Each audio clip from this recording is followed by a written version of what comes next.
He's Mike Tirico of the Mothership, called Cavs at the Rockets yesterday, and got interesting.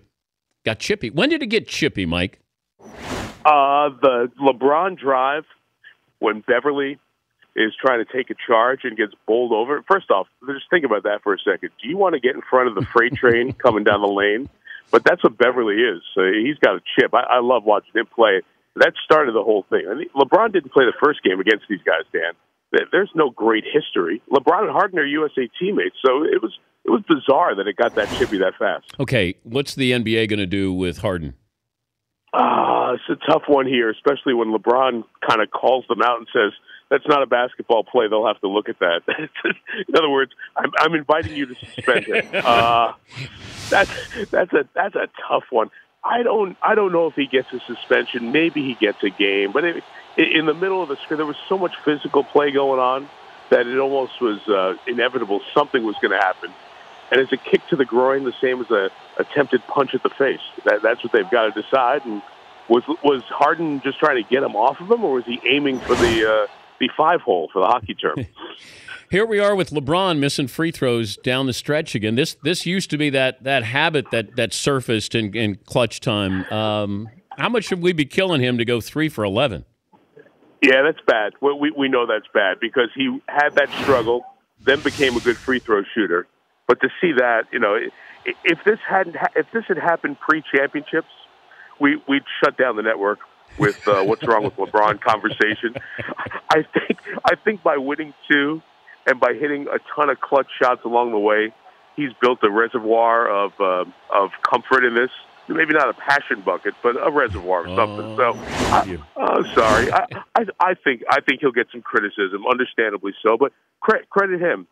He quote owned it, to use the term of the day, and came right out and said, "I can't do that, and I'll be better next time." So good for him. And we all have bad days.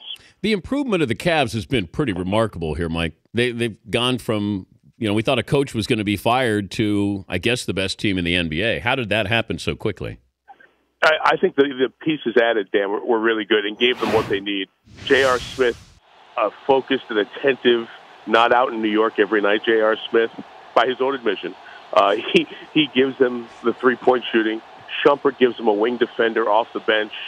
And Mozgov gives them good presence in the paint. Matter of fact, their field goal percentage against in the paint has come down to where it's best in the league since Mozgov got there. So the pieces they needed are the pieces they added. A ton of credit there. Now the question's going to become here, how does Blatt handle the playoffs? Because in the playoffs, you are going to not be able, I think, to play LeBron hero ball, where he gets it at the top and he attacks and drives like he did against Golden State, like he did on Sunday. You need to have Kyrie and Love involved, because when Wade and Bosh were involved, LeBron was at his best. So they need that in the playoffs, and I want to see if Blatt is going to be able to get his guys, especially LeBron, to play that way when the games matter most, and you're getting scouted, because playoffs, when you see a guy 4, 5, 6 games in a row, you come up with a real defensive plan. It's not the 4th game in 5 nights, and we're going to try to stop him. He's Mike Tirico of the Mothership, called the Cavs at the Rockets. What do you got, college basketball coming up this week? I do. I have Indiana and Iowa Tuesday with your friend Dan Dockich. You ever had a court storm? I mean, have you ever had one of those where they were kind of raining down on you, shaking the table? Yeah, I had a bad one several years ago doing a Big Monday with Raftery in West Virginia that I remember. A couple at Syracuse at games when I've done games there, going back to even my student days. It is scary when you are an immovable object with a table in front of you and fans streaming behind you.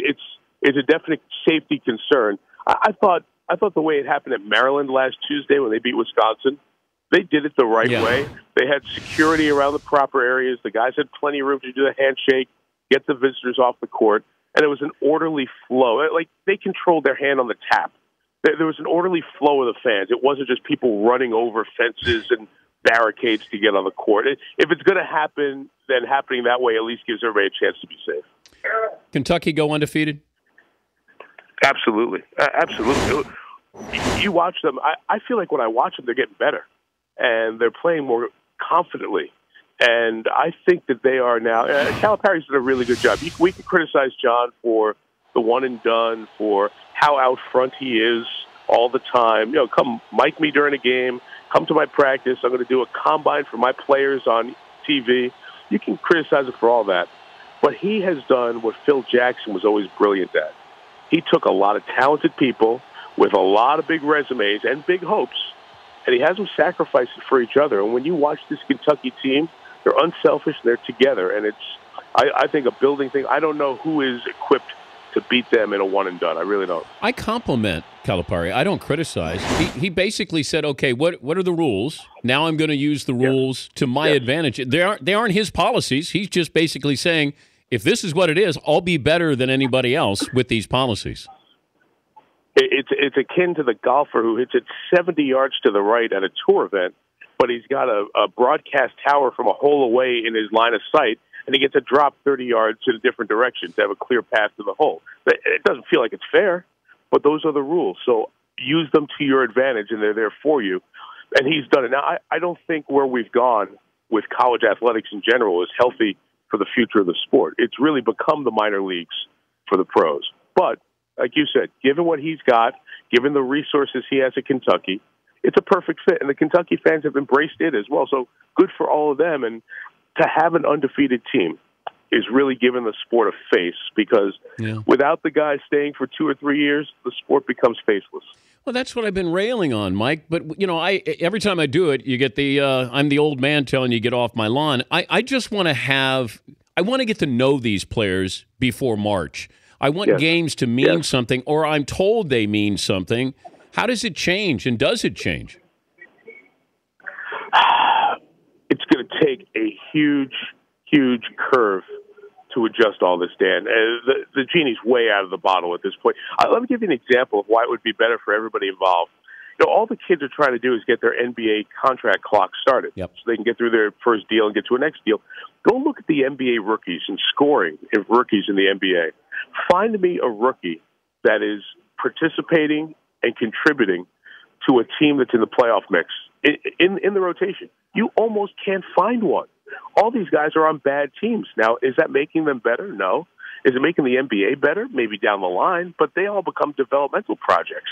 So it would behoove everyone to go towards that baseball route and try to find guys who can be there for 3 years, or go right ahead. Go straight in. Go to the D-League for a year. It's all good. We're fine with that. But let's let guys develop in college. I'm going to Syracuse tonight for senior night, just as a fan to watch the game.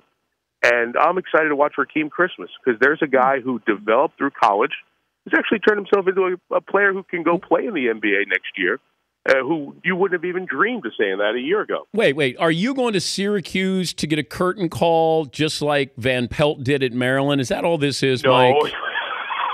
Come on. I saw Van Pelt get the curtain call. I said, man, I've got to sneak one in. No, I'm going on campus to do some business. And there was a part of me that did want to go up there for senior night, for Christmas, and this team that won't play after this week. I don't cover the ACC, so I can be a fan of my alma mater, as our friend Van Pelt likes to say. Everybody's from somewhere. I want to tip my hat to these guys. They've had an awesome year. And if there is a curtain call along the way, I will accept it with the same grace and class that you do at Dayton. That's why I don't go back. I'm worried they won't give me a curtain call. Yeah. And ladies and gentlemen, Dan Patrick. I heard you're going to be the poster child for the first four. No. I'm the honorary host. I'm sort of the Jim Nance of the first four. Hello, friends. Hello, friend. I think you and the Danettes should go to Dayton for the first four and do the show from there, and just have an appreciation of Dan's days on the glorious campus. So we're not Final Four. We're first four worthy. Thank you, Mike. Thank you, Mike. Good to talk to you. Safe travels. You too, pal. I miss you. Be good. Thank you, Mike.